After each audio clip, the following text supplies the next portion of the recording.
success. Recently, while other dealers are closing their doors, Route 106 Motors is expanding. We are a wholesale dealer, and we own the property and pay cash for all the vehicles. This allows us to sell to the consumer for a lot less than the average dealership. We are a high-volume, small-profit dealer, and we pass the savings on to you. New changes have been made at Route 106 Motors. Stop by and check out our brand-new building. Route 106 Motors, located at 569 West Street. Check our website at route106motors.com and be sure to like us on Facebook to find out about all the latest deals and savings opportunities. route106motors.com.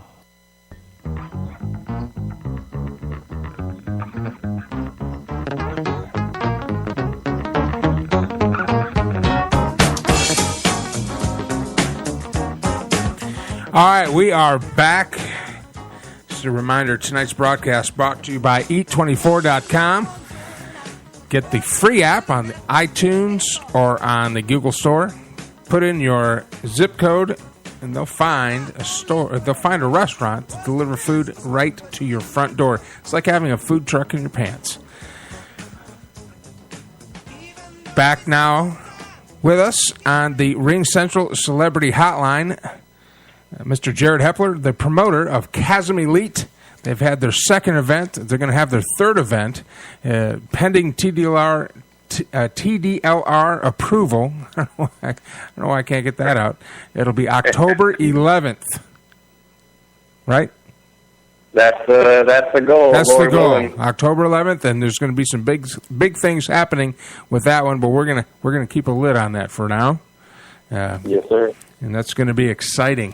It's going to be very exciting.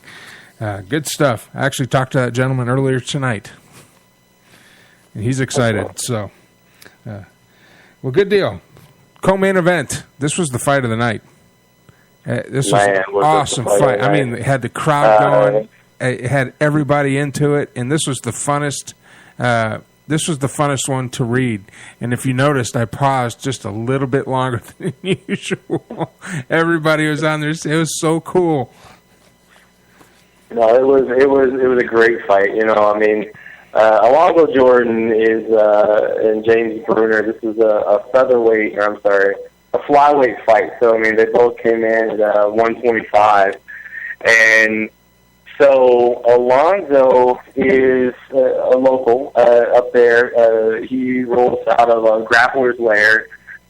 Susan Moore and owns that particular gym up there along with her husband. And you know, they have a lot of great fighters coming out of there. And we tried to find some fights for them as well, but they just have a lot of experience. And Alonzo had the most experience out of everybody on the card. I mean, this guy coming into it was 5-1. So I mean, his record as it stands right now is 6-1. James Bruner. Now, James Bruner didn't have as much fight experience, but definitely gave Alonzo a run for his money for sure. I mean, he definitely didn't make it easy for him. No, it was awesome. It's a great fight. It was an amazing fight, you know. But I mean, the technical aspect that Alonzo brought to this. I mean, he brought a ferocity that even surprised me. You know, quite honestly, and I don't want to disrespect to take away from Alonzo's accomplishments. But you know, first time I ever met him, you know, he's very humble. His dad is, he's very, very supportive and very proactive in Alonzo's fighting future. You know, I mean, and Alonzo, we're going to do what we can to invite Alonzo to fight on our next card. But I mean, there won't be too many fights after that one that, you know, it wouldn't surprise me if Alonzo goes pro. I mean, he is that good. He was very good. There was even one instance in this fight where Jeff, like, he literally had Jeff just inches away from, James, not Jeff, James Brenner, just inches away from a triangle choke, and like, he tried to pick him up, and for some odd reason, Alonzo ends up on his back in the air. James is standing up. Alonzo's on his back, wrestling him down to the ground. I mean, oh my goodness! It seemed like Alonzo was just one step ahead of James the entire fight. I mean, And I saw a pic on James's Facebook the next day, and he's got a pretty good black eye for his effort. Oh, for yeah. Sure. So that was a battle.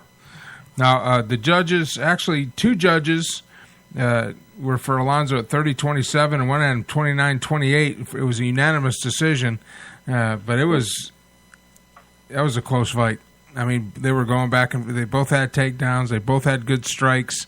Alonso looked a little more comfortable as far as he wasn't panicking. And Mitchell, kind of near the end, he looked like he was trying to get it over with.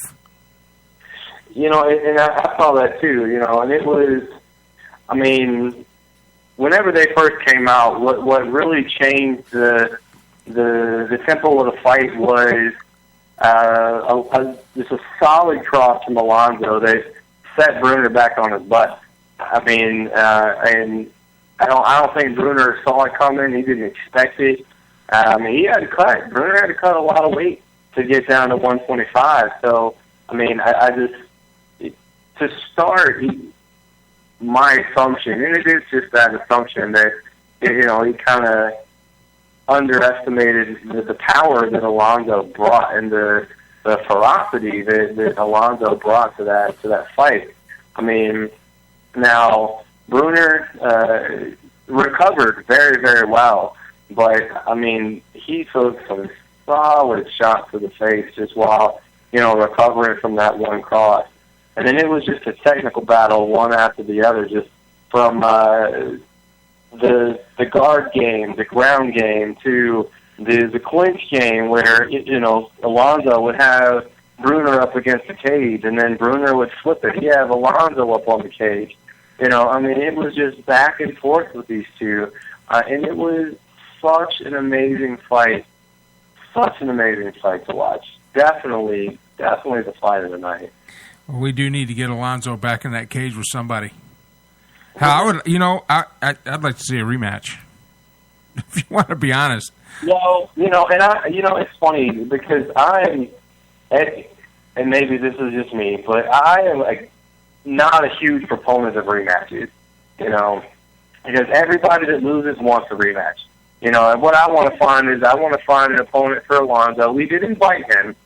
We talked to his dad after the fight, and we invited him to be the main event on our next card. So, I hope that he's available, and we'll try to find him an opponent that is that matches his expertise and his experience level. But and again, we'll definitely try to fight for Bruner as well. But I mean, a rematch possibly could happen, but I'm not the biggest proponent of rematches unless it's a title fight. Because if you win, you win. If you lose, then you lose. So. Well, that was a great fight, so. And I can't say enough about it. Both opponents they wanted it, they were hungry, and they showed. I mean, it was fast paced. Then we get to the main event, and now I've got. I'm not supposed to take sides as a ring announcer, I'm supposed to be right down the middle, but I got a special place in my heart for Lewis Carter. Because the guy's he's a drill sergeant. He's in the military, active duty. He's got a great following. I met him at first at another promotion, actually, that I saw him fight in, and got to know him a little bit. And we follow each other on Twitter and Facebook, and always comment and stuff. And so going into the main event, I was pulling for him, and it ended up being not as fast and furious as the co-main event, but it was still a close fight, and both fighters were, more like a chess match. Yeah, I would agree with that. It definitely wasn't as. It's hard to follow Alonzo Jordan and Mitch Bruner. Yeah. I mean, that's a hard fight to follow with the intensity level. A typical lightweight match. Lighter guys they bring to it. They have Their matches are a lot more fast-paced, but it seemed like Marcus and Lewis Carter's match was more calculated, and a chess match is a great analogy to use against it. I definitely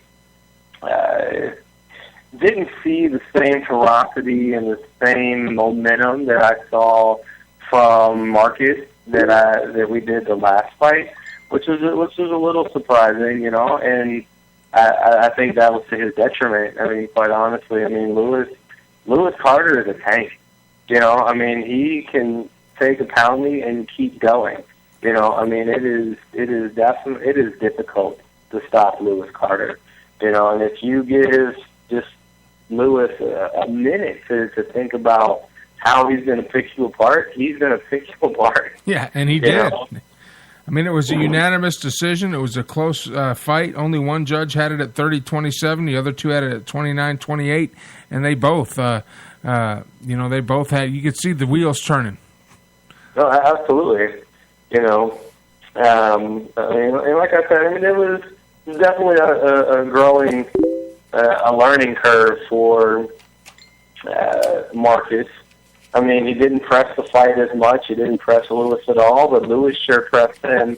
And then I think it was the first round, Marcus threw a solid kick, but Lewis checked it perfectly.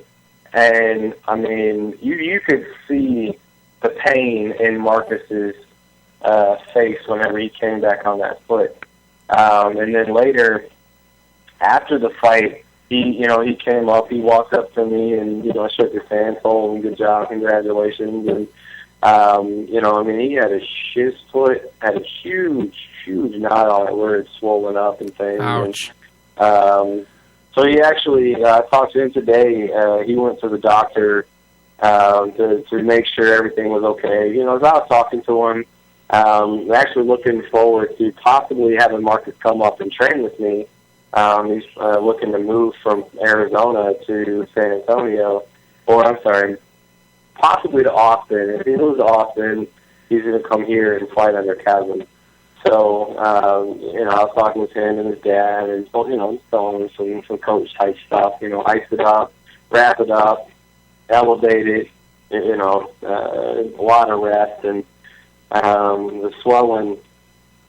It went down a little bit, but when he went to the doctor today, had it x-rayed, his foot's not broken, just some ligament damage across the top of his foot and everything else like that. So, it's just going to be sore for a little bit, but he should be ready to go for his future events. Well, I know we'll see the Great Dane back again.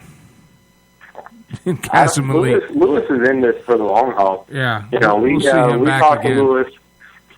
It's so funny, like how much stress this second fight was over the first one. And we've talked with a lot of people, and getting this fight going was challenging. And if you're listening, we need you in the stands to make this successful. We do this for the fighters, but we've got to, if we want to keep putting on shows and everything, we need fans in those seats to support these fighters. But it never stops.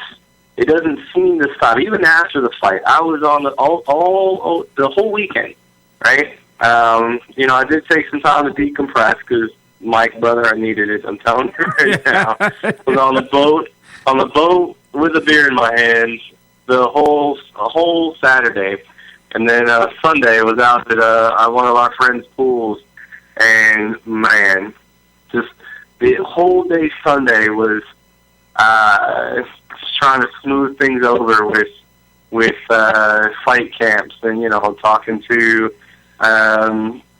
our fighters even, for some comments that they shouldn't have made, and just really trying to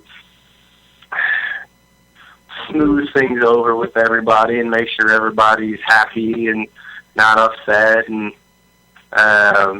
but we talked to Lewis for a while, actually.